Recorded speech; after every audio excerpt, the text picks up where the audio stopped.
Все. Вы в живом эфире. Пиша мне YouTube. Что, нот можно закрывать, так? Ну, не знаю, просто смотри, его не видно. Да, теперь в эфире. Все. Ага. Вы в живом эфире. Выключим гук. Я еще буду записывать. Все. видео. Что, нот можно закрывать, так? Все, мы в живом эфире.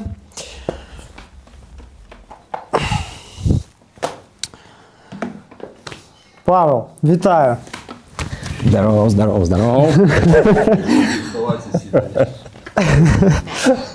Дякую тобі велике, що прийшов, погодився на гэты эфир. Рад тебе бачыць на сваім канале. На канале Радекс. Сябры, дарагія, калі ласка, запрашайце сваіх таксама сяброў, знаёмых на гэтую трансляцыю. Скіньце спасылку. Ну, хто ў Беларусі, рабіце гэта, калі ласка, асцярожна, самі ведаеце чаму. Сёння ў нас у гасцях, самі бачыце хто, змагар. Запытайся про гук. Ці нас чув? Не, так я ж слухаў сам. Чутно все, окей. Так, я сам себе слухаў. Вядомы, так, змагар, палітвязень неаднаразовы, кіраўнік у свой час, зараз, пакуль не ведаем, это высветлім, беларускай хрысціянскай дэмакратыі, Павел Северынец. І сёння вы можете пісаць у чаце все ваши пытанні яму, мне таксама, ну, лепей, конечно, яму, тому што ён наш сённяшні галоўны госць.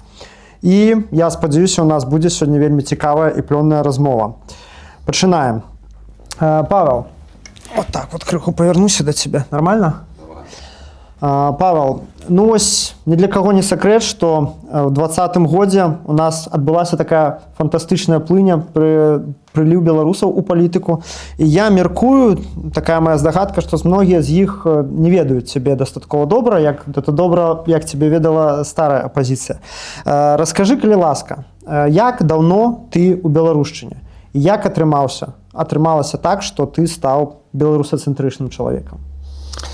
Гэта падрыхтавана было хутчэй за ўсё ў сям'і, таму што мой тата быў вядомы журналіст, і ён цудоўна ведаў, што адбываецца ў Беларусі. Час ад часу менавіта ад яго я чуў жывую беларускую мову, і ў нас дома было шмат кнігаў, у тым ліку і мой улюбёны Васіль Быкаў і Караткевіч, якімі я зачытваўся. Таму беларушчына была з дзяцінства. А ў 94 годзе, калі пачалася прэзідэнцкая кампанія, да нас прыехаў Зянон Пазняк, ён сабраў поўную залю у тэатры Куба Коласа. І там якраз я ўпершыню пабачыў жывога чалавека, легенду беларускага руху, які проста, ну, раскладваў усё па палічках. Табе было 18 год. Мне было блізу 18 гадоў, ну, 17 з хвосцікам. Пабачыў Пазняка, што далей? Пабачыў Зенона і, ў прынцыпе, галасаваць я яшчэ не мог. Штосьці шчоўкнула ў галаве. Штосьці шчоўкнула, адназначна. Я ездзіў на сваім ровары па Віцебску, крычаў перад выбарамі. Былі тыя самыя выбары, на якіх перамог Лукашенко. Я праязджаў на сваім ровары каля людных прыпынкаў і крычаў: «Галасуем за Пазняка, за Беларусь». І паехаў далей. Вот так вот просто аб'язджаў горад. Але галасаваць не мог. Тут галасавалі, вся наша сям'я галасавала за Зенона. Вось, мне яшчэ не было 18 на той момант. Ну, але, канешне, калі б што, аддаў бы голас яму. І тое, што тады перамог Лукашенко, я, ну, можна сказаць, што ўжо і ведаў троху загадзя. Я правёў пытанне ў сваім класе, за каго будуць галасаваць бацькі. Таксама ніхто з 11-класнікаў нашых не мог ісці галасаваць, яшчэ не было 18. Я пытаў, атрымалася, што больш паловы будзе за Лукашенку. Мне это было як удар па галаве. Я не разумеў, адкуль это ўсё ўзялося. Вось, яшчэ памятаю, спрачаўся з татам, тата лічыў, што пераможа Кебіч. Вось, ну, але мы ўбачылі пасля гэта ўсё, што ўбачылі. Вось, ну, а затым быў беларускі рух. Я зайшоў на сядзібу БНФ на першым курсе універсітэта купіць бел-чырвон-белы сцяг.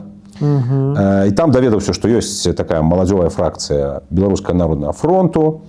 Далучыўся да яе, ну, і ўжо праз год, можна сказаць, там руліў культурай, а праз 2 узначаліў малады фронт. Ну, бачыш, такое, ось твоё сталенне, юнацтва прыйшлося на такі цікавы перыяд, якраз распад Савецкага Саюзу.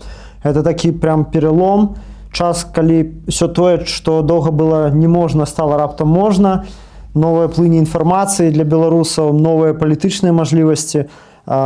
Вось раскажы, як ты у свае там 15 плюс год, як ты бачыў распад Савецкага Саюза, што бацькі дома гаварылі, як ці адчуў перамены такія ў сваім жыцці, што вось была в адной краіне нарадзіўся, а вось табе там 16 год уже краіна іншая? Сям'я наша была вельмі інфармаваная, таму што тата ведаў, што адбываецца, і ён разумеў, што сістэма гніе, і таму сям'я наша была дэмакратычная. То бок мы былі такая дэмакратычная савецкая інтэлігенцыя. Беларускую мову, ну, як бы у хаце было чуваць, можа быць, даволі рэдка, але было чуваць, і беларускасць паважалася. Нават калі я там празмерна быў захапіўся яшчэ падлеткам там Ельцыным і тым дэмакратычным рухам у Расіі, тата мяне акуратна папраўляў, кажучы, што слухай, это не зусім наша. Яны сабе, а мы сабе. Калі ты хочаш даведацца, ты паглядзі, калі ласка, вось Зенона, ты паглядзі на Шушкевіча, ты паглядзі, вось што гавораць яны.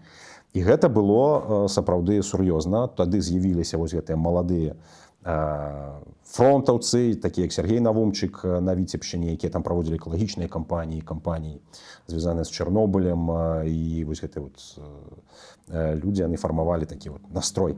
Адначасова, канешне, калі рушыцца імперія, ну это страх, это страшна, таму што там выпаўзае крымінал, таму што там, значыць, гаспадарчае жыццё проста ідзе наперакос, ты ўжо бачыш, што проста, ну, руйнуецца ўсё, ніхто там не прыбірае, умоўна кажучы, двор.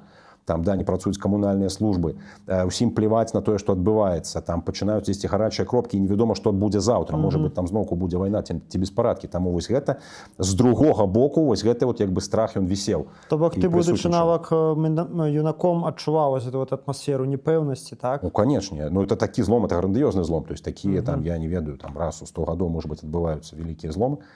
Вось, і прасвет, святло я бачу якраз у беларускасці. У 92-м годзе мы з маім школьным сябрам пачалі размаўляць па-беларуску. Проста вось у школе вырашылі, што мы будзем размаўляць па-беларуску. 97-м? 92-м. 92-м. Это 92-й год, і вось тады, як кажуць, мы пачалі, так сказаць, вот так вот далучацца. Ясна, што ў звычайным жыцці з бацькамі на беларускую не пераходзіў. А сам пераход, ён здарыўся, ну, в нейкім сэнсе выпадкова, але можна сказаць, што шчоўкнула, таму што я быў на першым курсе, мяне папрасілі правесці студэнтку, маю землячку з Ветрына да цягніка. Ну, студэнты, там ясна, што, слухай, там цяжкая сумка ў дзяўчыны, там з яфака таксама паднясеш, можа, ну, добра. Трэба пра штосьці з дзяўчынай размаўляць. Ну, і я пачынаю з ёй размаўляю там па-расейску, в прынцыпе, як рабіў это звычайна, пра то, якая класная ў нас незалежная дзяржава, якую мы пабудуем Беларусь. Ну, все, яна слухала мяне, каля цягніка сама сказала: ну, Паша, добра ты, конечно, мне расказваў, але я табе не веру. А чаму ты мне не верыш? Ну, які ты беларускі патрыёт, калі ты нават па-беларуску не размаўляеш? Я кажу: стоп, з заўтрашняга дня я пачну размаўляць толькі па-беларуску. Ну, ладно, кажа, залівай. Не, слухай, як это так? Я вярнуўся да хаты. Званок бацькам, тата, мама, з заўтрашняга дня я пачынаю размаўляць толькі па-беларуску, сваім суседзям па інтэрнаце. Яны трошкі былі такія шакіраваныя, яны сказалі: окей, добра, нема праблем. І ўсё, і все канспекты пачаў весці, і ўсё, это было лістапад 94-го года, вот самы першы курс. Блин, такая натхняльная гісторыя, канешне. Ну, ось, прачытаў, што да школьнага твайго жыцця такую цікавую дэталь, што ты скончыў школу з залатым медалём. Правда. А які быў улюбёны прадмет у школе? Які быў улюбёны прадмет у школе? Ну, хіба што геаграфія, таму я і пайшоў на геаграфічны факультэт, але там мяне цікавіла больш геалогія. У мяне была калекцыя камянёў, я аб'ездзіў усе ваколіцы Віцебска, збіраючы камяні, у мяне да гэтага часу там калекцыя 2000 як бы асобнічкаў, самых розных там і каштоўных камянёў, напалову каштоўных, і там будаўнічых матэрыялаў, там, ну, ўсяго, што ёсць, можна знайсці на Віцебшчыне, напрыклад. Пра гэта, я спадзяюся, яшчэ адна моя кніжка будзе ў турме, якраз які я... Кніжка пра камяні. Кніжка пра камяні, так, па спецыяльнасці. Таму што я марыў яе напісаць даўно, ну і вот у турме быў час это абдумаць і напісаць. Вось. А скажы, вось залатым медалём скончыў школу, а ці не было такога, каб вось дзеці, аднакласнікі там дражнілі, булілі, як зараз кажуць, ну, завучка, батан, такое вось. Ты шмат, я думаю, часу удзяляў у вучобе. Было такое? Ну, ні завучка, ні батан, не, я не быў зубрылам, то бок я, ну, як бы рухаўся ў плане, ведаў дастаткова ўпэўнена. У нас усе трое ў нашай сям'і, все трое дзяцей, яны скончылі школу з залатым медалём, таму для нас это быў стандарт. Вось, якраз дзякуючы гэтаму мяне ў 93-м яшчэ годзе запрасілі на дзіцячы парламент, так званы, яшчэ ў часы Шушкевіча. Арганізоўваўся дзіцячы парламент. Да гэтага часу на БТ нават ёсць запісы, дзе я выступаю на паседжанні дзіцячага парламенту, таксама, дарэчы, па-беларуску, в джинсовым касцюмчыку і расказваю пра там маладзёвую арганізацыю, якая патрэбна Беларусі. То есть, ну, нема ўжо камсамола, октябрята ўжо не каціруюцца, давайте ствараць новую беларускую маладзёвую арганізацыю. Ну, нешта такое. І, ну, таму што патрэбны быў там вучыцца, грамадская пазіцыя актыўная, ну, бацькі інтэлігенты, наперад. Тады быў час для інтэлігенцыі. Вось гэтыя некалькі гадоў это сапраўды быў час, калі сапраўды вот, людзі культуры, палітыцы ярка ўспыхнулі, тады быў час, калі пісьменніцкае слово важыла болей, чым слова палітыка. Ну добра, перайдзем да наступнай такой рысы, этапу твайго як бы станаўлення. Ты да першай сваёй адсідкі быў такім свецкім дэмакратам. У турме, наколькі я ведаю, патрапілася табе Біблія, і ты стаў вернікам. Я думаю, ты ўжо разоў 150 распавядаў гэта ў сваіх інтэрв'ю, як гэта адбылося. І таму я спытаю толькі, ну, калі хочаш, можаш сказаць падрабязней, але мне цікава вось што. Был гэта ў цябе аднамаментны інсайт? Ці это ўсё ж такі была працяглая трансфармацыя?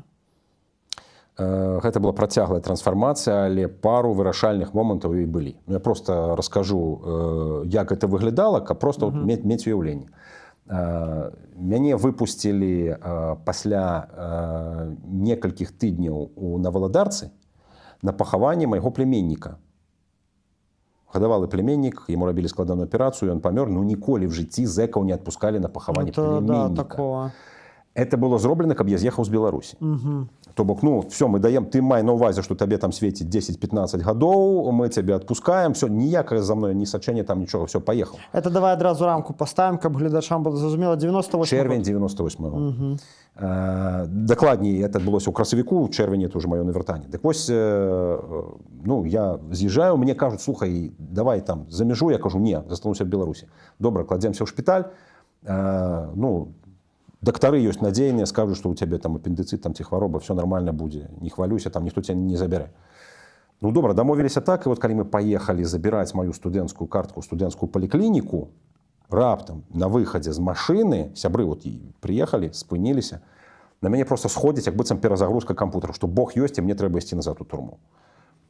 Я такі, ну, полностью ў шоку, тому що я, ну, в свідомості чоловік. Прямо, я не верив ні во що. Прийшло ніяк так помимо волі, да? Это просто было, я тебе кажу, перезагрузка. Я просто отчув, что все, вот это вот реальность. Это реальность, что мне нельга істи в турму, мне нельга істи в больницу, мне треба істи в турму назад. Ну, я кажу, хлопцы, ніяких карток, ніяких докторов, я иду назад у турму. Ну, там была там паўгадзіны размовы, психи, там, Паша, ты куды, там все остатнє. Ну, але рабіць нема чаго, я уже так уперся. Человек у парты, ну и все, иду назад в турму, сбираю там сумку, значит, и меня проводят, человек 20 там собралось, так само все в шоку, иди назад у турму, человек, что такое? Значит, я подыходжу до Володарки, начинаю там звонить, потом молотить, никто не отчиняет. Да, а тут выглядываю, там хтось, значит, там-то отсовывалась такая засовка, ты кто такие? Я, северянец, пришел назад у турму, иди отсюда. Ёлки-палки, ну смех и грех, я иду назад, кажу, слухайте, не берусь, может провокация, скажу, что я не вернулся назад, там 18:00 повинен был вернуться. И в этот момент бежит запыхавшийся пастор, вось, Алексей, таки, вручая мне новый заповед и каже, Паша, это тебе треба. Я кажу, да, в принципе, что, навошта, не. И тут в этот же момент, як тільки мне вручаю эту книгу, мне, выглядывая там, супрацовник, каже, иди-ка сюда, як твое прозвище, Северянец, ты вернулся? Вернуўся. Ну ладно, заходь. То бок, табе не адкрыліся дзверы назад, пакуль ты... Пакуль я не атрымаў Біблію. Так. А ён спазняўся на мою сустрэчу, он просто добег. Ну вот я беру эту Біблію, і я ж табе кажу там спачатку... Вось і кажы потым, што ўсё ў жыцці выпадкова. Нічога не выпадкова. Я табе рассказываю далей, тому что там просто вот абсолютно рука Божая, як яна ёсць. Ну вот пасля этого я не ведаю, хто можа не поверыць, калі это з ім здарыцца. Заходжу, пачынаецца шмон, тому что ну ты ж не можешь просто так з волі зайсці. Яны ператрасаюць все, што ў мяне ёсць. І я дакладна памятаю, Біблію адразу адклаў, ну, святая кніга, я яе адразу адклаў, значыць, зверху. Яны запакоўваюць пасля і кладуць, я памятаю дакладна Біблію вниз. На низ сумкі, зверху там кладуць штосьці і памятаю, што ежу, которую мне сабралі, там бацькі, зверху. Это будзе мець значэнне. Ідзем, добра, в адстойнік мяне, я сиджу адзін в адстойніку. Темнее. 18:00 я вернулся, дзесьці там уже каля 8 там робіцца цёмна, і я пачынаю разумець, які я дурань, што я зрабіў? Я вернулся в турму. Это зараз просто замаринують, просто ну, буде капець, просто може зламав собі життя. Думаю, елки-палки, треба хотя бы перекусить, потому что зараз знесе дах. Я сую руку, потому что там ежа была сверху. Бац, сверху Библия лежит. У меня другий шок. То есть я не могу зрозуміти, як яна знизу сумки перемістилася наверх. Я беру яе, так і кажу, слухайте, ну, Господи, может быть, это ты. И, может быть, коли ты есть, то ты мне скажи, что мне зараз треба робити. Открываю Библию на вот першем месте, якое трапилося. Щелк, як быццам бы вилка в розетку уваходить. Яна 14.1. Нехай не сумнівається серце ваше, віруйте в Бога і віруйте в мене. Я таки захлопваю Біблію і думаю, йолки-палки, да, ну напевно Бог есть. Но з другого боку я ж питався у Бога, ну що мені робити зараз? Тому що зараз у мене вот така ситуація, добре, Бог есть, окей. А я-то зараз як? Боже, давай мені покажи, що робити. Відкриваю другий раз, туди ж. Яна 14.1. Нехай не сумнівається серце ваше, віруйте в Бога і віруйте в мене. 2 раза на один и тот же верш. Ну так не бывает, то есть бы снаряд не падает 2 раза в одну и ту же воронку. Я в той же момент не покаявся. Не. Ну, то есть я настолько ще був, так сказать, ну, упевнений в собі і не упевнений в існуванні Бога, що мені спотребилося ще місяць з гаком до кінця травня для того, щоб зрозуміти, що це правда. То есть я почав читати Біблію, я почав розуміти, що я не можу жити так, як там написано. Ну, я був щирий сам з собою, у мене була ситуація гранична. І я розумію, що ну капець, вот так вот, как, ну, тут без греху. В Нагорній же казані написано, що там зграшив на той, хто поглядить на дівчину з пожадой. Зграшив там все, там зграшив, коли ти там подумав щось кепське про чоловіка. Тяжко стандарту відповідати, правда? Я не можу так, Боже, просто, ну, ти хочеш мене забі, но я так не можу жити.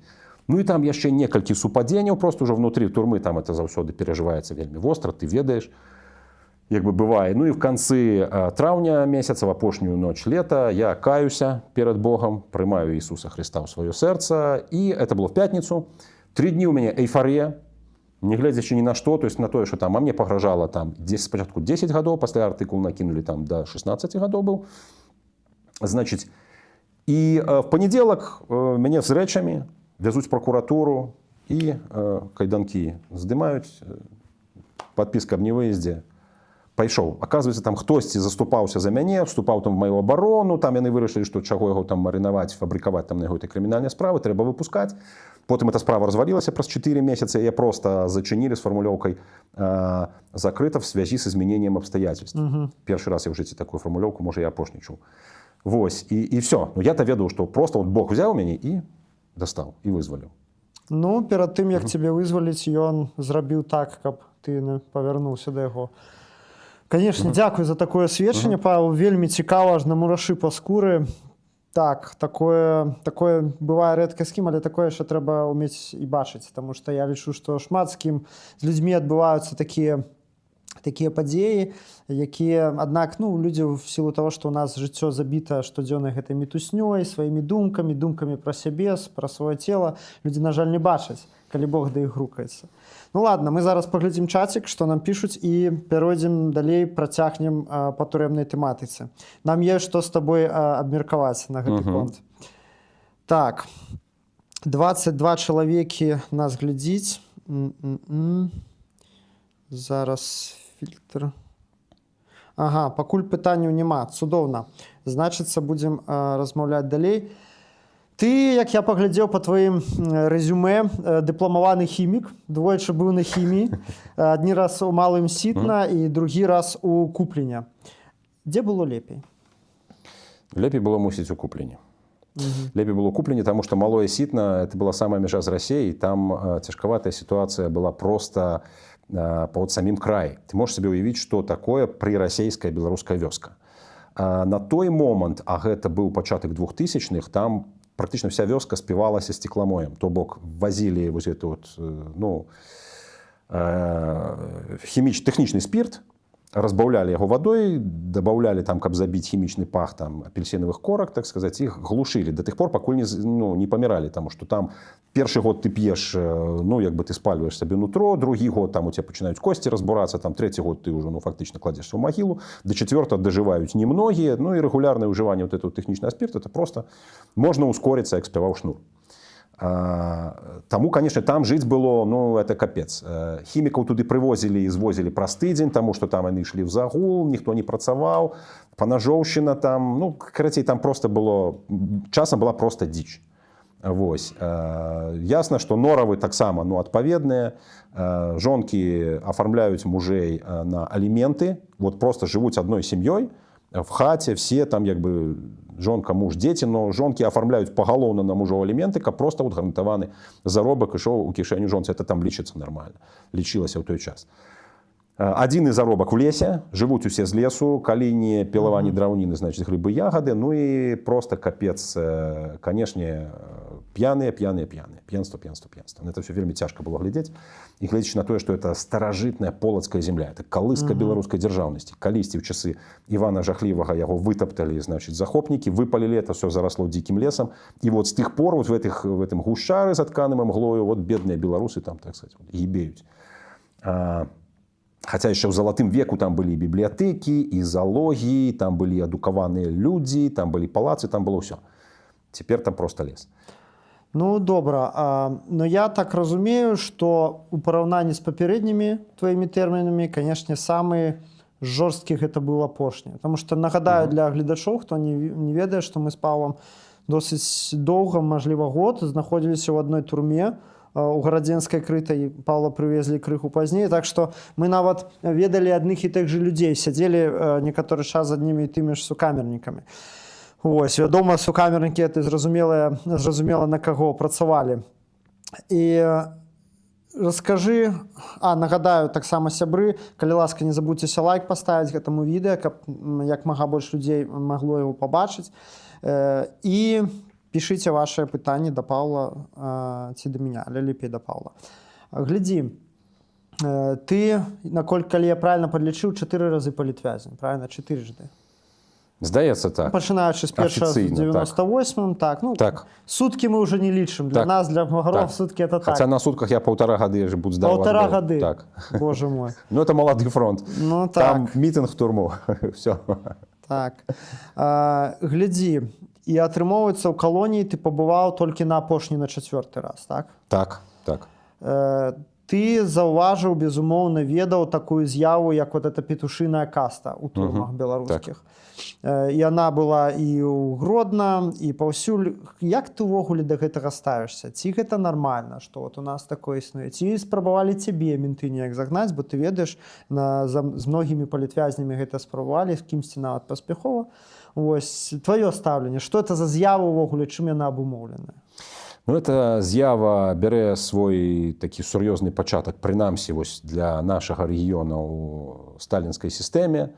Гэта яшчэ лагерныя часы, страшныя часы ГУЛАГа. І наколькі я разумею, цяпер, зараз, вось гэта застаўся такі рудымент такой блатной унутранай пабудовы турмы, які найбольш актыўна выкарыстоўваюць не блатныя, а адміністрацыя. То бок, ну, все знішчылі там блатных, пасварылі паміж сабой вароў в законе, там, так сказать, стучыць там палова гэтых полуаўтарытэтаў, да, адзін на аднаго на адміністрацыю, там, але вельмі пяшчотна холяць і лелеяць вот эту вот так званую петушатню. Мы калі в Шклоў прыехалі на карантин, в карантине была спецыяльная шконка, каб все разумелі, вот эта вот шконка, так сказать, петуха. Ён там пастаянна жыве ў гэтым каранціне, і все бачаць, што нельга падыходзіць, там нельга там штосьці там падымаць, нельга дакранацца, то есть просто вот, так сказать, вот это вот неприкасаемо. І ты туды трапіш, калі ты не будзеш слухацца з намі, супрацоўнічаць, паводзіць сябе як трэба і так далее. Не, ну это мелася на ўвазе, абсолютно мелася на ўвазе, то бок этым павінна закончыцца. Ну і все шушу паміж сабой, конечно, там, ну, першаходы, так сказать, яны всяго гэтага баяцца як вагню і стараюцца просто абыходзіць як мага далей. Была спроба, і нават не адна, так сказать, мяне туды запіхнуць. Но хутчэй за ўсё не было такого прамога і жорсткага загаду, таму што спачатку у мяне адвакат, да, шум быў вялікі, мяне адправілі ў калонію, некалькі дзён не было інфармацыі пра тое, дзе я, а перад гэтым там забілі Вітольда Ашурка. Падняўся вялізны хай, што северынцы там прывезлі нема звестак, можа быць, забілі як Ашурка і так далей. І ў іх быў такі пэўны шок пасля вот этого забойства і ўздыму грамадства, абурэння грамадства, што яны мяне не краналі літаральна некалькі месяцаў. То бок пакусвалі, але не было яшчэ ніводнага этого самого такого сур'ёзнага. Там ні шизо, там не пазбаўлялі нават перадачу. Але потым это все пачалося, натуральна. То бок было прынята рашэнне, значыць, Трэба. А я па самай першасці, яшчэ не до конца разумеючы таго, што пасля вайны ва ўкраіне все чырвоныя лініі знятыя, думаў, што ў мяне там ёсць пэўная абарона, медыйнасць, адвакат, там вядомыя свайкікі, калі што могуць там падняць. Хай я недаацэньваў, наколькі жорстка там пачалі зараўніваць все, што за межамі турмы. Вось. Ну і я, так сказаць, я там пра Украіну выказваўся, як там мог паспрачацца, там начальнік падчас прыезду нейкай камісіі запытаўся, ну, так, а што тут северынец, там хтосьці там з камісіі пытаецца, а вон жоўтая бірачка, это можа палітычная, ну-ка, северынец, адкажыце, вы палітычны ці не, такі тэст ад начальніка, кажу, палітычны. А за што ж это вы сидзіце? А за то, што выступіў супраць фальсифікацыі выбараў. Это вы так думаете. Ну, меня уже пихают зэки в спину, типа, ну ты, хлопец, трапил, а там начальник областного управления побач начальником турмы стоит. И кажут, ну все, да. И вот, в принципе, тады 3 дни, ну, ясно, что там сыплются порушения, ясно, что там поход до начальника просто рыхтуется, дают вот эту знакомитую приборку, которая приборка заканчивается тем, что тебе, значит, ну, пропонуют вынести смецце, не толькі там прыбраць в лакалцы, што робяць, в прынцыпе, па дзяжурстве все астатнія, але і вынесці смецце. А это лічыцца ўжо прамы шляху. Ну, конечно. Вось, я кажу, што, ну, добра, прыбраць я магу, вынесці смецце, но вносіць смецце я не буду, то есть вы хочаце, як бы, мяне, так сказать, запихнуть у гэты самы нізкі статус. Паўпіраліся. Ну, я разумею, што это заканчивается ШИЗО і крытай турмой, таму, канешне, праблем няма. Я пачынаю раздаваць все свае рэчы, таму што налегке трэба ехаць на этап. Відаць, яны спалохаліся, што это не запланавана. То есть я сам справакаваў эту ситуацию, атрымліваецца, а не яны по сваім загадзе і по сваіх алгарытмах. І яны прытармазілі. То есть мяне пасля гэтага, так сказать, абезжырылі, пазбавілі там усяго, пачалі там ужо саджаць у ШИЗО, там і так далее, і так далее. Вось, але вот адносна той самай петушатні, ну, да мяне там падыходзілі спецыяльна абучаныя людзі, цікавіліся: Паша, а што, ты ж разумееш, што типа цябе зараз запихнуць туды, вот як ты гэта ставішся? Ну і я, в прынцыпе, навучаны досведам, я кажу, все, лепш смерць, тады лепш смерць. Я думаю, што яны зразумелі, што будзе якое-нибудь ЧП, лепей не кранаць, і да гародні, вось гэта, так сказать, прыцішылася. У самой гародні была яшчэ адна спроба, але в такой, так сказать, вот в мягкай форме. Ну, калі я сидзеў в ШИЗО, прынамсі, і раздавалі пайку, і побач сидзеў в суседняй камеры Паша Вінаградаў, ягоную шлёмачку ставілі асобна, там, не памятаю, по-моему, в 101-й ён сидзеў камеры. Ну і таксама бачу, што вот при мне гэты кантралёр там забірае маю міску і кажа, баландзёру кажа: стаў вот к Вінаградаву, стаў туды, где 101. І так некалькі разоў. Типа, это туда, это вот ён уже такі. Нейкія шлёмкі пачынаюць даваць, то есть забіраюць мае, куды моя пропала. А вот мы табе даем такую. Ну, чакаюць, што я пачну галёкаць: куды? Мяне к Вінаградаву, да што вы з мяне петуха робіце? То есть, ну, уже сам, так сказать, сабе зарабляю на вот этой вот размовы по турме, хто там, што там. Я маўчаў. Ну так, принципе, так, там толькі крыкнеш, адразу это все понесется. Да, таму, в прынцыпе, просто вот железабетонна маўчаў, і я это прыняў яшчэ на судзе. Тактыку, так сказать, а в гародні там было яшчэ пару прычынаў, і там зразумела, што трэба было просто в глухую маўчаць, і вот это могло, так сказать, там дазволіць праскочыць, по крайней мере, там, без лишних проблем, потому что проблем своих там хапала, зразумела, что ціску хапала, гасілі, там, даводзілася сидзець там багатых тых ШИЗО, но можна было і не вылазіць з яго. Я вот вылазіў. То бок удавалася, так сказать, вылазіць, адпісваць родным, што все ў парадку і так далей, і працяглы час быць не ў ШИЗО. Мне вось вельмі прышпільную штуку зрабілі таксама ў гародні, но мне там 4 разы спрабавалі прям за весь тэрмін увогуле загнаць у петушатню, і один раз это было так увогуле смешна. Не то, что прям это уже конкретно было прицел туды, але такая легкая провокация. Вось уяви себе, я выхожу со штрафного изолятора, а ты ведаешь, там выходишь, и ты праз баню идешь. То бок идешь в баню, памятаешь эту баню, это тая самая камера, да, то бок там туалет, гэты долбан так званый, все на месте, только что душевой. Да, душ висит. И вось, а вывозят меня как раз у час вечеры. Я стою в гэтым душы, мыюся, і памыўся ўжо і чакаю, калі прыйдзе карпусной мяне забраць. А там, ты ведаеш, можна доўга чакаць. Калі ў карпусного будзе час, тады ён прыйдзецца забраць. І я стою, і ў гэты момант баландзёру з этой сцелега аб'язджае якраз кічу корміць вячэры. І мне, ведаеш, што гаворыць это: слушай, дзедок, ну давай мы тебе прямо сюда дадим еду, что тебе, какая тебе разница? А я-то разумею, хтосьці побачить, хтосьці... Это то самое, что ты в туалете поел, разумеешь? Там гэтым души там и плюють, и все, что только там не робят зеки. Я говорю, ты что, сдурел, говорю, ты что, этому контролеру? Ну, он говорит, да что тут такого? Взял, подумаешь, в душе поел.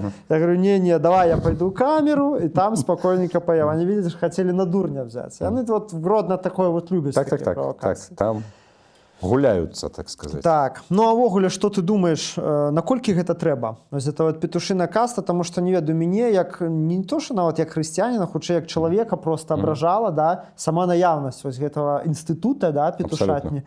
Я лічу, што просто ў новай Беларусі такого вообще не мусіць быць. Это няма месца. Абсалютна гэтаму няма месца, абсалютна. Чалавек, які там камусьці брыдкі, ён будзе брыдкі па-за сваімі там, я не знаю, нейкімі там поглядамі ці ацэнкамі, якія на яго там навесілі, умоўна кажучы, блатныя. І гэта там як бы, ну, будзе рабіцца самацёкам, але ні ў якім разе это не павінна быць ні як каста, ні як сродак ціску на вязняў, якіх бы там ні было. То бок это сапраўды, ну, этому месца няма. Я так само думаю, это просто в нашем всем, коли брать политичную систему, это одна из самых таких образливых и ганебных речей, да, яка, ну, але она близкая менталитету людей, які зараз во владі, ось вони так мислять, яны в гэтых категоріях, теж, я думаю, сам заважу, что у блатных, у горших их представников, скажем так, и у ментов, в принципе, плюс-минус светопогляд один. Просто, что одни в форме в одной, іншие в другой. Так, это бандитизм, так. Так. Ну, добра, вернемся ўжо тады да вольнага жыцця. Як ты засвоіўся крыху? Дзякуй Богу, так. Не першы раз выходжу з турмы, таму для мяне это не ў навіну тое, што дэпартаваны. Але з іншага боку, тут шмат беларусаў, тут шмат салідарнасці пасля 20-го года, тут шмат цудоўных людзей, тут шмат падрыхтаваных, падкаваных, загартаваных людзей, і гэта супер. Ну так, атрымалася, што досыць кампактна выгналі вялікую масу свядомых, актыўных людзей, і они так скучкаваліся, все сканцэнтраваліся ў Вільні, ў Варшаве лакальна. Ну так, людзей добрых шмат, але бачныя і праблемы. Я заўважыў, што ты робіш такія пасты ў сябе ў інсце, ў Фейсбуку, пра кожных са сваіх там паплечнікаў за все гэтыя доўгія гады. І всем даеш такія добрыя пазітыўныя ацэнкі, але ёсць праблемы. Як ты думаеш, якая галоўная праблема беларускай дыяспары сёння? Адна, самая важная. Адна і самая важная гэта, напэўна, канфліктнасць. Это, напэўна, вось гэтай бясконцыя сваркі. Накіраванасць на самаедства ў пэўным сэнсе, спробу высвятляць адносіны, хаця час не высвятляць адносіны, а будаваць іх. Калі мы будзем разам, Беларусь будзе. Альбо мы будзем разам, альбо мы будзем адзіныя, альбо нас не будзе. Пытанне стаіць нават так. То есть оно стаіць рубам, і нам трэба гэта цудоўна разумець. Мы ўсе ў адной лодцы. Тыя, хто апынуўся зараз па-за межамі Беларусі. В прынцыпе, і тыя, хто ў Беларусі таксама. Але тыя, хто за мяжой, у нас як бы это у квадраце. У нас эта ситуация просто настолько відавочная, что, ну, маючы мінімальнае ўяўленне пра палітыку, гэта трэба разумець. Калі не будзе Светланы Ціхановскай, і калі яна не будзе ездзіць па свету і прадстаўляць Беларусі, паверце, голаса Беларусі просто не пачуюць. Некалькі галасоў тых людзей, якія там, так сказать, ну, могуць там замяніць альбо захочуць замяніць Светлану, яны будуць глушыцца адно адным і не дасягаць таго ўзроўню, на якім прымаюцца рашэнні па Беларусі. Абсолютно. Таму толькі нават зыходзячы з гэтага, я не беру ўжо асабіста, што Светлана вельмі шмат што зрабіла, вельмі вырасла і працуе прафесійна, як бы, акрамя гэтага ўсяго, вот ёсць просто базавая рэч, сябры. Давайте мы не будзем руйнаваць тое, што як бы, ну, з'яўляецца здабыткам усіх беларусаў пакуль.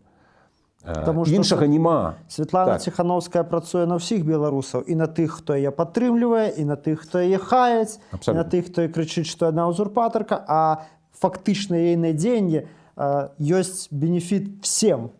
Абсолютно. І ясна, што як бы не ідэальны, і ўсе мы не ідэальны. І ясна, што можна было б зрабіць лепш. І, можа быць, там за нейкія грошы можна было б зрабіць яшчэ нашмат лепш.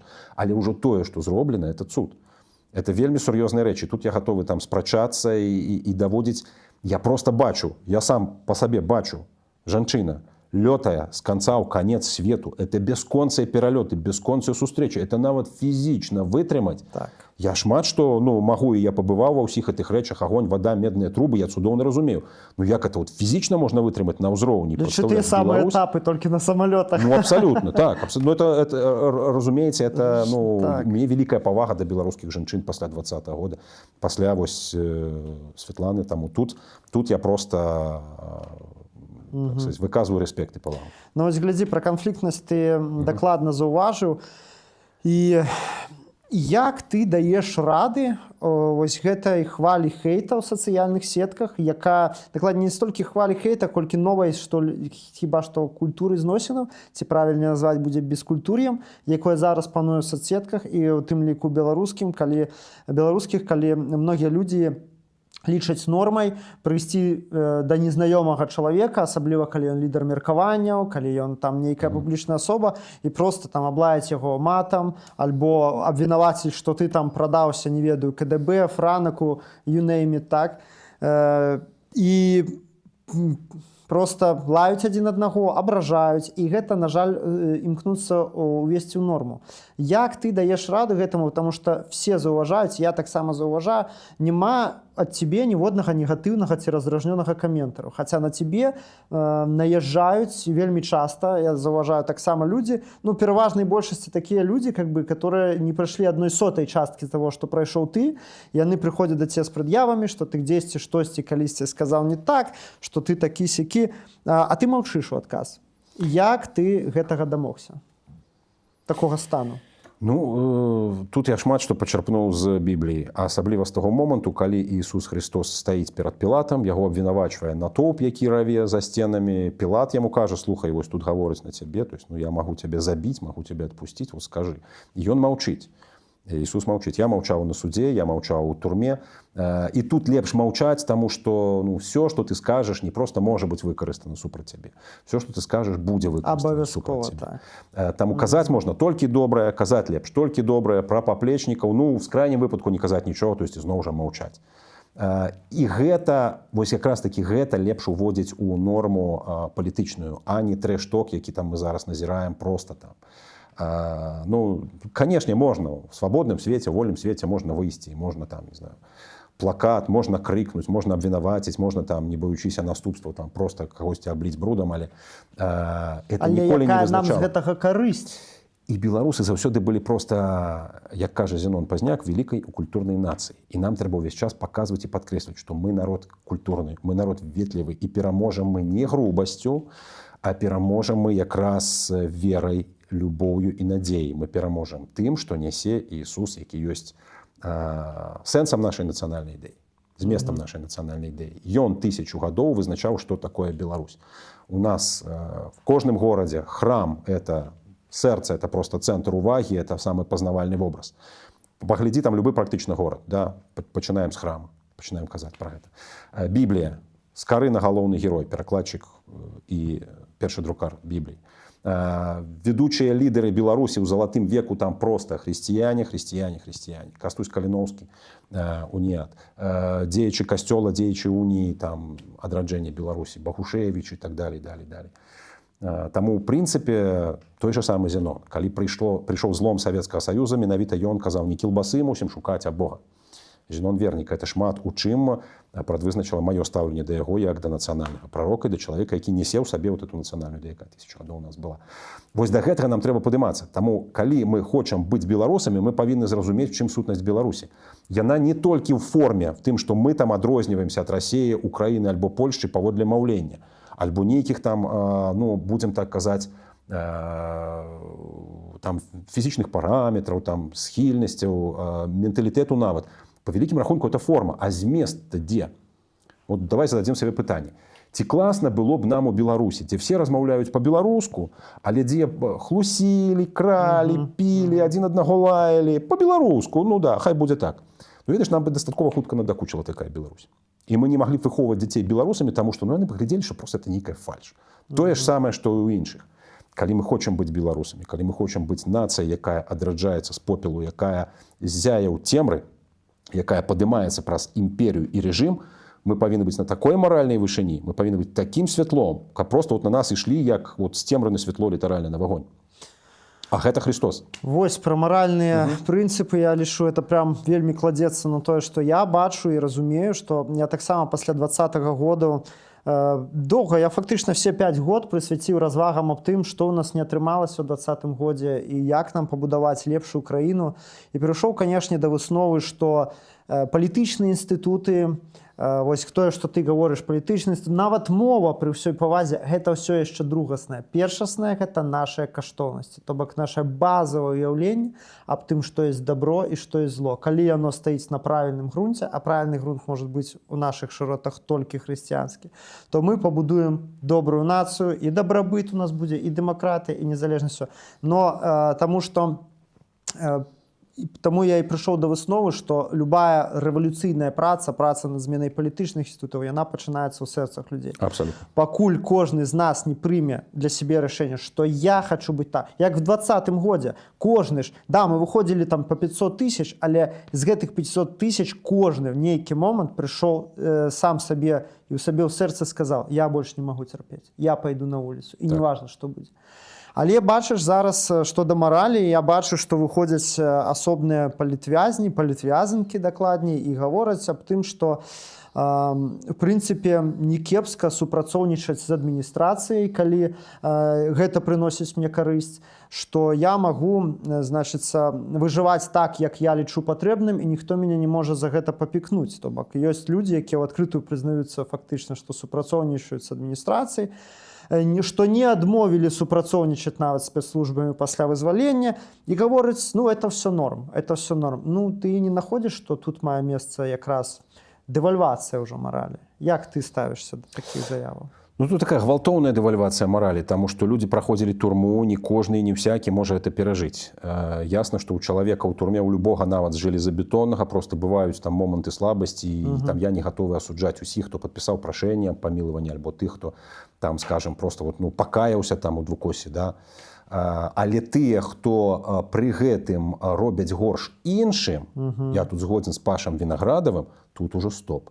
Вот это уже межа. То есть, калі ты сваім супрацоўніцтвам з адміністрацыяй ты пачынаеш шкодзіць іншым людзям, тут уже ўзнікае пытанне. Ты не толькі, там сказать, сябе ратуеш, ты ўжо шкодзіш іншым, і калі ты кажаш, што это нармальна, ну тады перакульваецца просто ўсё ўяўленне. Абсалютна. Я таксама лічу, што вось гэтай канцэпцыі, прытым яны это неяк прыкрываюць гуманізмам, што вось мы, значыцца, каб пазбегнуць пакутаў, мы вось пазбегнем ненавісці, мы не будзем раскручваць спіраль канфлікта, але камон, калі ты прымушаеш іншых людзей пакутваць замест цябе, гэта не мае нічога агульна ні з гуманізмам, ні з хрысціянствам. Это ёсць межа. Так, так. Ну, добра. А, дарэчы, што да супрацоўніцтва, скажы, да цябе за вось твои шматлікія тэрміны падкатывалі з прапановамі інфарматарам быць, стучаць? Ну, падкатывалі як бы больш на іншым узроўні, будзем так казаць. Яшчэ ў Віцебску, калі я быў кіраўніком маладога фронту, і вот якраз такі трапіў і выйшаў пасля вот этой адсідкі в 98-м годзе, да мяне прыходзіў дастаткова высокі чын віцебскага КДБ. Ён аказаўся знаёмы бацькі, знаёмы сям'і. Вот ён просто прыйшоў, ну просто пагаварыць. Просто як знаёмы. Вось. Ён прыйшоў пагаварыць. Значыць, это 98-й год, на хвіліночку. Паша, а што, калі мы табе прапануем узначаліць БПСМ? Тады быў яшчэ не БРСМ, а БПСМ.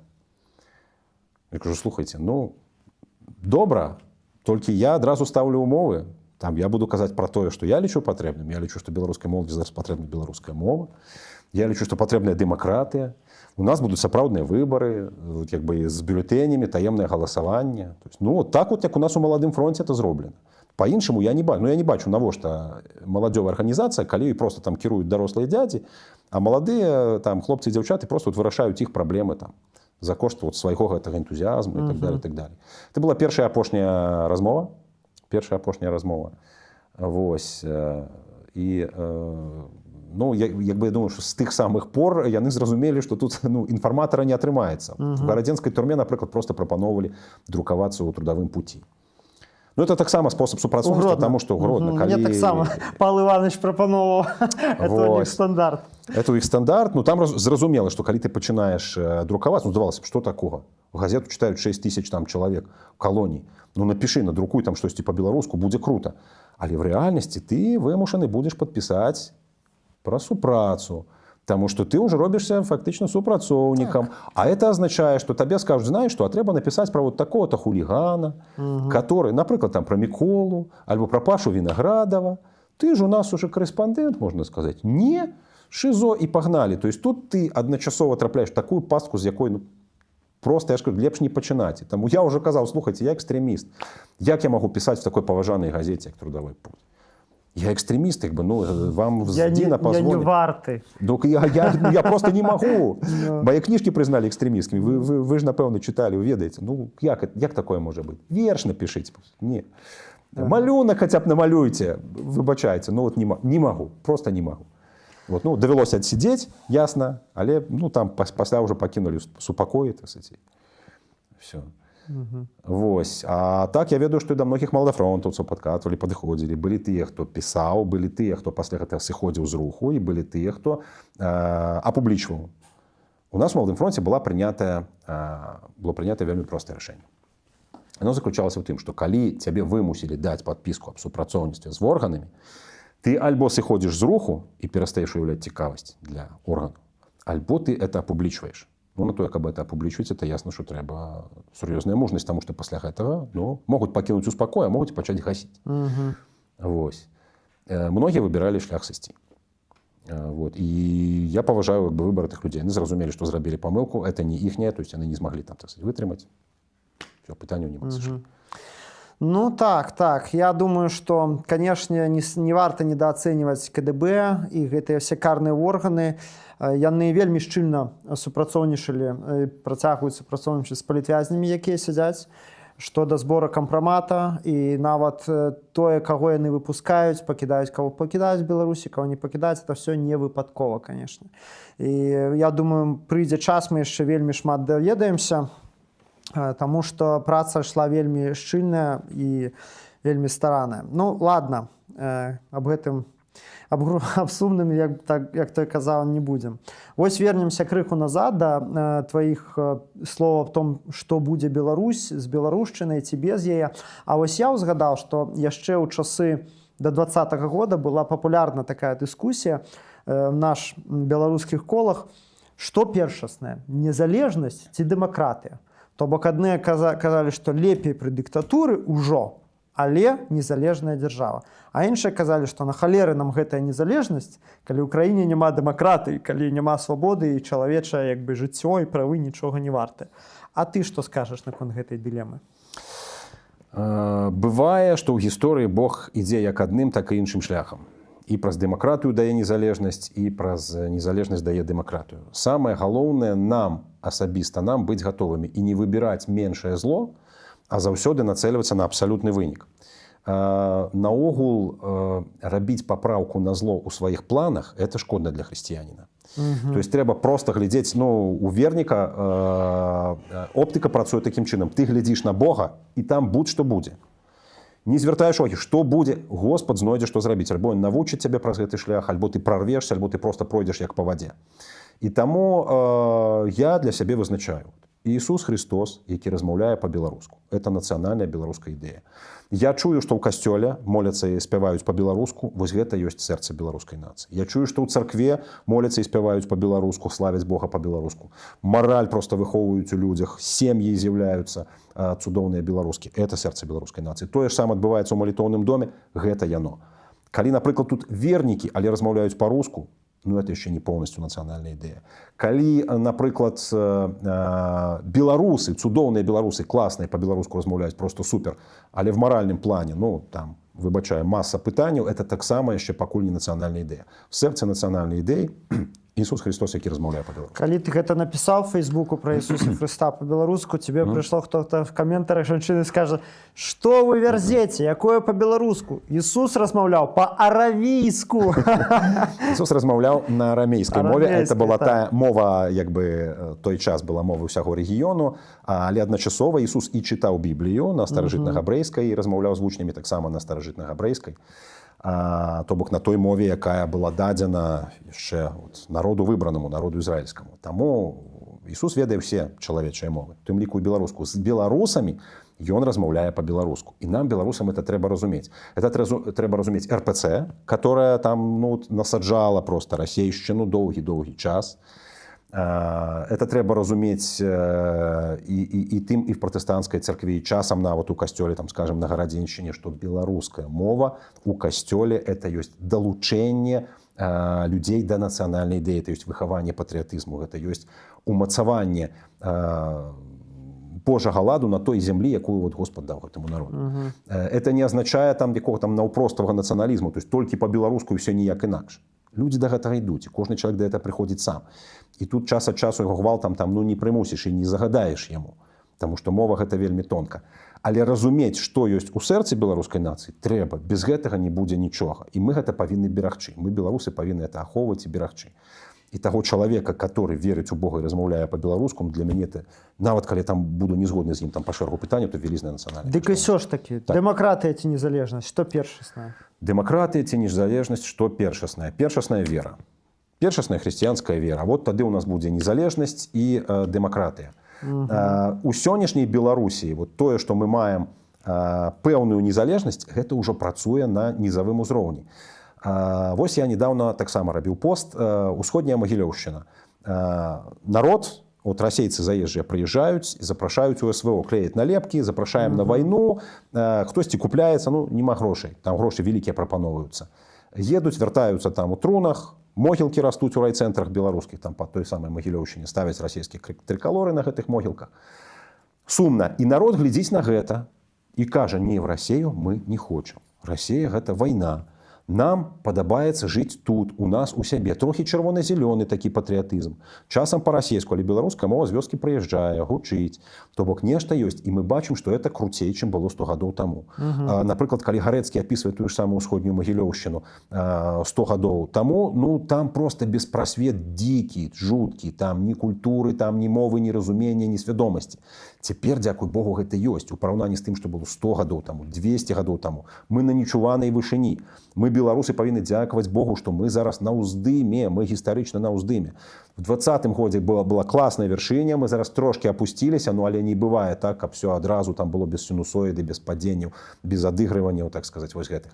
Вось, вельмі трапна заўважана. І, дарэчы, вось глядзеў Дмітра Дашкевіча на току з Настай Родай, ён казаў тое самае, што процьма людзей ные пра тое, што стала горш, все ў заняпадзе, тра-та-та. А Дашкевіч кажа: не стала горш, стала лепш. І это тое, што я падчас всіх сваіх вандровак па беларусам, ось, которые я зрабіў апошні месяц, паўтараю. Людзі, вам падаецца, што стала горш, таму што вы стартавалі з высокай базы, з 20-го года. Вы не бачылі, што было до 20-го года, якая была дніща дніщенска, пані беларушчыны і все остальное. Таму не трэба вот это вот паражэнчества. Дзякуй табе. Я згоден, што да, што калі будзе у нас, я крыху парафразірую для людзей, хто не такія рэлігійныя, як мы, што калі у нас будуць каштоўнасці, то у нас будзе і дэмакратыя, і незалежнасць. Потому што я лічу, што хрысціянства дыктатурай не сумяшчальна. Так і ёсць. З любой неволяй, з любым рабствам хрысціянства не сумяшчальна. Вось у нас такія паведамленні ў чаціку. Правильно, мы в одной лодке. Не время критиковать офис, особенно если он вам помог устроиться и сделать документы. Мы же не будем вспоминать ЧКБ, Перамогу, Гаюн или достижения молодофронтовца Стрижака. С твоего дозволу я откажу. ЧКБ и Гаюн не маюць ніякага дачынення да офісу. Гэта былі асобныя праекты асобных людзей. Не разганяйце эту міфалогію, калі ласка. З плана Перамога не было аніводнага зліву. Таксама не забывайцеся про это. Ну, а якім чынам ужо Стрыжак датычны да офіса, это я ўжо увогуле не разумею. Карацей, бачыш, вось ёсць людзі, якім, на жаль, усё не так. Такое пытанне. Ад юзера М. У нас, до речі, глядзіць 42 чалавекі. Дзякую вам вялікі. Калі ласка, не забудзьцеся падпісацца на Павла Северынца ў Тэлеграме. Як ты там падпісаны? Телеграм і Фейсбук, ну можна знайсці. Просто Северинец. Напишите Север и далее у пошуку вам Так, выдаст Павла выдаст. Северинца. Так, на фоне снижения религийности в Европе, пытается мистер Май Калифорния, ці не час говорить про универсальную этику поза религиями?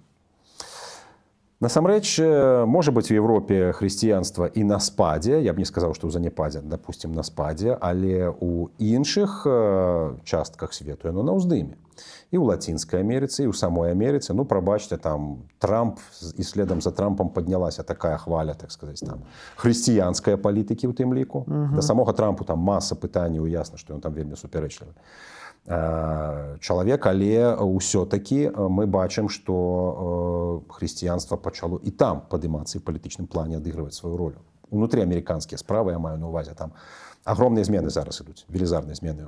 Другі тэрмін Трампа, там сапраўды капітальная такая маральная рэвалюцыя адбываецца.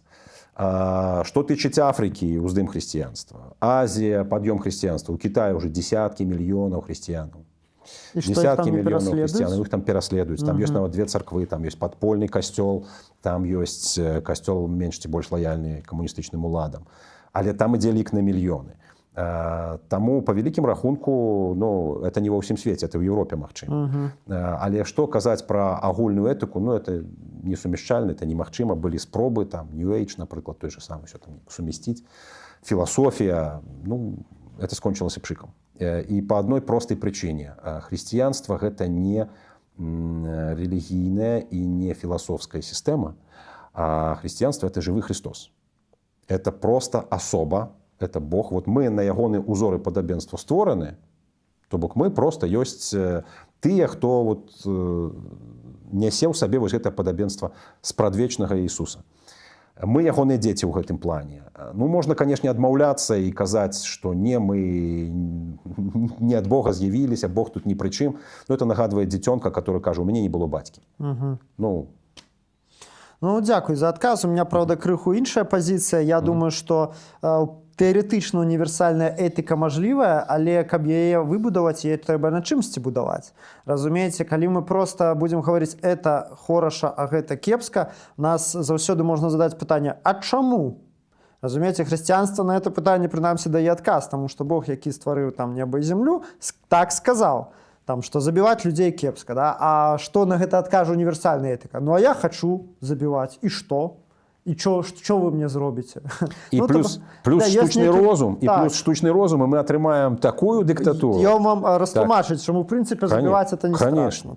Есть цудоўная прыпавесць про тое, як задалі суперкампутару штучнаму розуму па сённяшняму пытанне, а от як зрабіць іх шчаслівымі на зямлі. Ён доўга-доўга думаў, это суперкампутар, і ўрэшце рэшт выдаў: слухайце, ну трэба знішчыць палову людзей на зямлі, а все даброты, якія ёсць, падзяліць паміж астатнімі. Всім будзе шчасце, все будзе класна. Таму я таксама лічу, што для нейкай універсальнай этыкі мусіць быць універсальны аўтарытэт. Пакуль, ну, прабачце, іншага аўтарытэта у нас няма, акрамя Ісуса Хрыста. Яшчэ пытаннечка такое з чата, коротенька. А як наконт Гундзяева, пытаецца тата, юзер, а як наконт Гундзяева? Не хрысціянін? Царква, якая асвячае ракеты, а пасля этой ракеты трапляюць у жылыя дамы ва ўкраіне, это масава, і гэта дабраслаўляецца РПЦ. Ну, пасля гэтага, я думаю, всім робіцца зразумелым, што это не хрысціянства. Это не хрысціянства. Магчыма, там у царкве ёсць шчырыя людзі, якія сапраўды каюцца і моляцца. Магчыма, там ёсць нейкія старцы ў манастырах. Магчыма, там ёсць нейкія шчырыя вернікі, якія там плачуць, калі бачаць, што пачала рабіць расійская імперія і што пачала рабіць в тым ліку і расійская царква. Вось гэта царква, это хрысціянства. Тыя, хто дабраслаўляе, асвячае, тыя, хто проста бярэ аўтамат і ідзе забіваць ва ўкраіну там і пры гэтым жагнаецца і кажа в імя Отца і Сына, ну, это сатанізм. Это просто я іншага азначэння этой з'яве не знаходжу. Абсолютно з тобой згоден. У меня заўсёды, што да РПЦ, кароткі адказ. РПЦ – філіял ФСБ. Ось, ну, можа, ГРУ яшчэ часткова. Так? То есть гэта нічога агульнага з хрысціянствам не мае, на жаль. Добра, а ось вернемся до пытання незалежнасці. Ты бачыш, ось наши беларускай бурбалцы часто такія ўзнікаюць спрэчкі наконт удзелу ці не удзелу нейкіх наших дзеячаў, ось как Настара Гатко альбо там Лявон Войскі у сумесных імпрэзах з расійцамі. Ось, есть такое, ты заўважыў, за час вайны з'явіўся такі тэрмін «хорошыя рускія». Ось, ёсць беларусы, якія вельмі так да гэтага радыкальна ставяцца, няма ніякіх там рускіх, все, нет, бойкот всем, што они там за Пуціна, не за Пуціна, неважна. І ўвогуле я хацеў бы задаць тебе пытанне шырэйшае наконт Расіі, пытанне па глобальнай палітыцы і сусветнай гісторыі. Ці мажлівая добрая Расія? Ці мажлівая вось эта вот Расійская Федэрацыя ў сённяшніх межах дэмакратычная і не імперская? Што ты думаеш? Я думаю, што мы, беларусы, павінны пакласці ўсе магчымыя высілкі для таго, каб гэта сталася рэальнасцю. І мы, напэўна, адзіны народ, якому тут што-нішто ўдавалася. Нагадаю, што за апошнія 500 гадоў менавіта беларусы спрабавалі зрабіць з расійскай імперіі, а это была тэрыторыя цемры, большую частку нашей сумеснай гісторыі. Это была просто тэрыторыя зла, азіятчыны, это была перамененая Орда. Это было такое ж самае знішчэнне суседзяў, якое мы назіраем і зараз на прыкладзе Украіны. Дык вось беларусы спрабавалі гэта перамяніць верай і культурай. Нашыя прапаведнікі ехалі туды, гінулі там, сваімі касцямі усцілалі там вялікі шлях там па ўсёй Сібіры і далёкім усходзе. Нашыя першаадкрывальнікі там працавалі на тое, каб адкрыць багацце зямлі, каб адкрыць там хрысціянскія ісціны, каб збудаваць храмы. Дзесяткі епіскапаў, толькі епіскапаў і тысячы святароў беларускага паходжання паклалі свае жыцці на тое, каб Расія была больш светлай.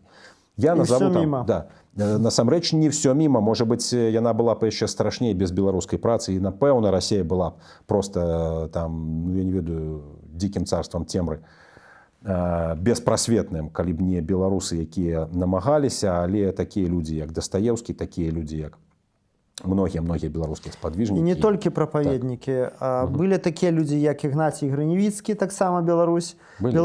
Яшчэ калі ўжо гаварыць пра знакі, ось я ведаю, Павел вельмі любіць знакі. Я думаю, яны ёсць не толькі ў асабістым жыцці кожнага чалавека, але і ў жыцці народу. Так, дзяржаў. Гэта не дарма. Першы з'езд РСДРП адбыўся ў Мінску. Так. РСДРП, якая унесла грамадны унёсак у разбурэння Расійскай імперыі і скончыла сваё жыццё СССР таксама на тэрыторыі Беларусі. Абсолютно.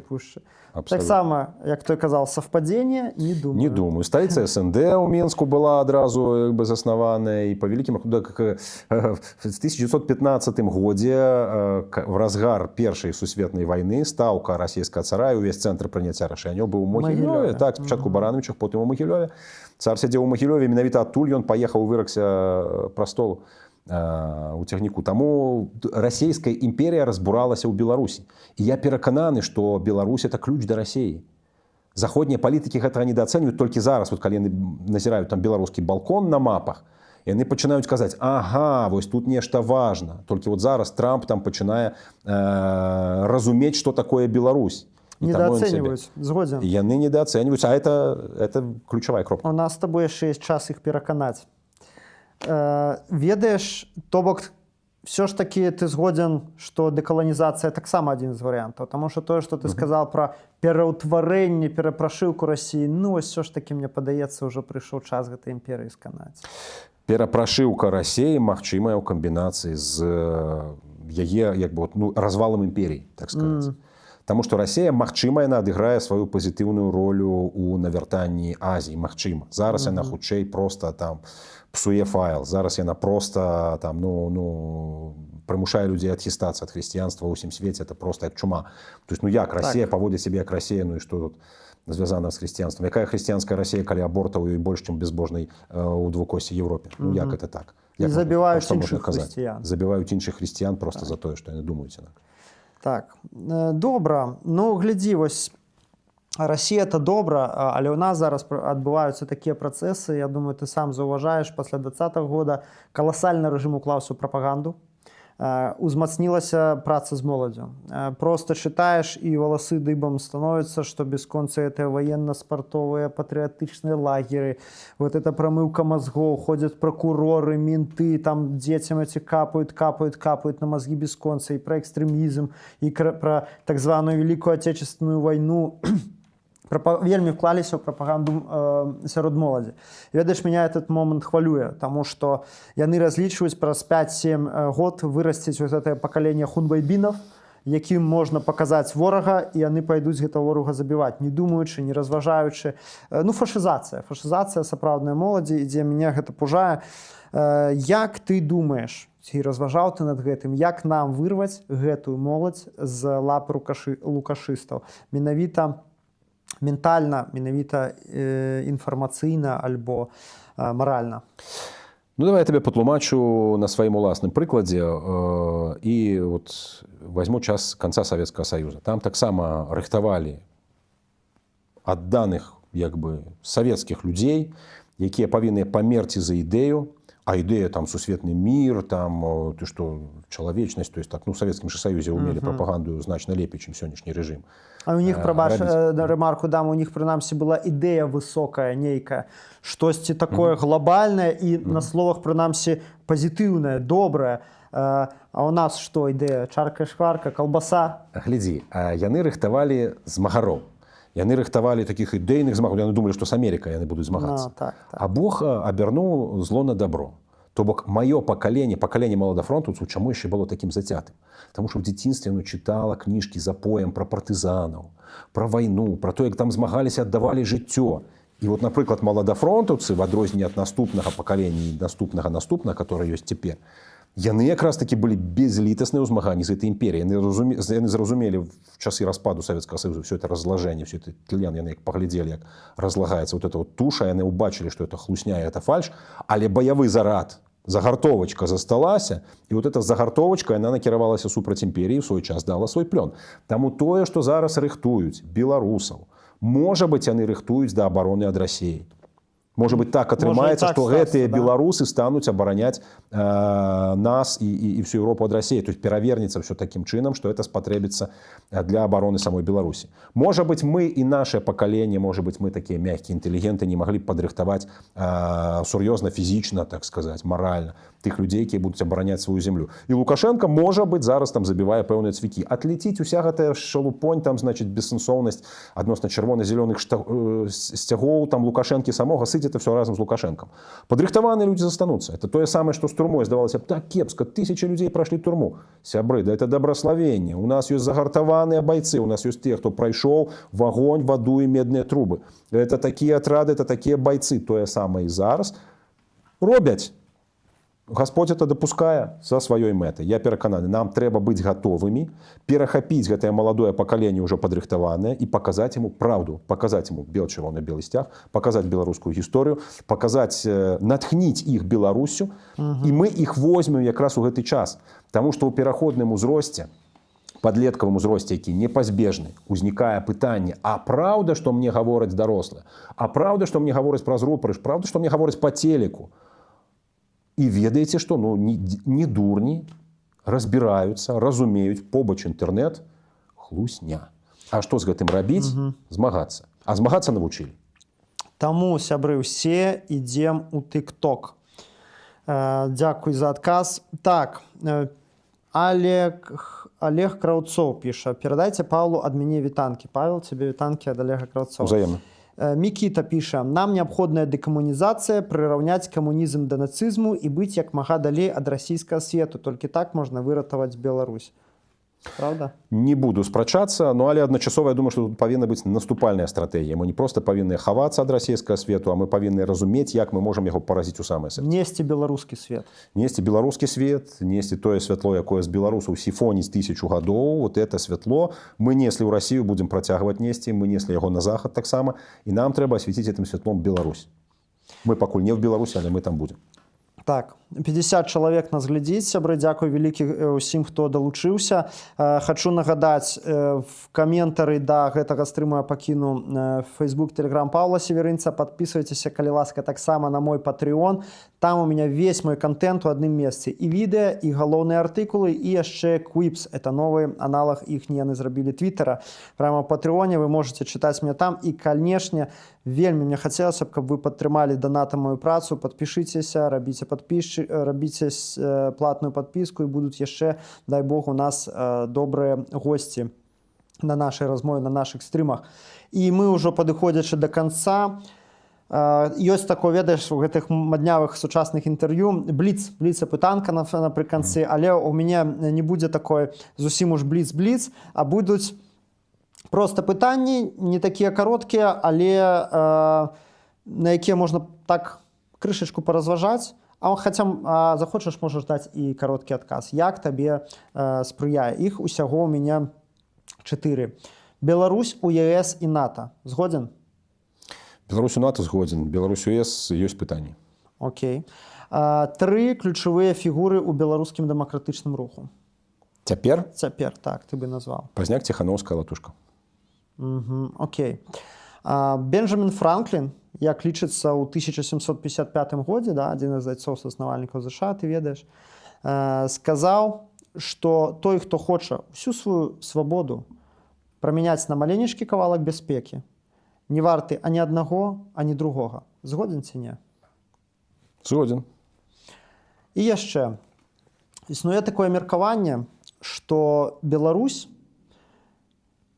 само яе існаванне, гэта сапраўдны цуд. То бок, улічваючы, колькі нас забівалі, колькі нас выразалі, стралялі, нас забаранялі, нашу мову, нашу ідэнтычнасць, нас не павінна было бы быць. І сам факт існавання Беларусі на сённяшні дзень гэта цуд. Згоден з гэтым?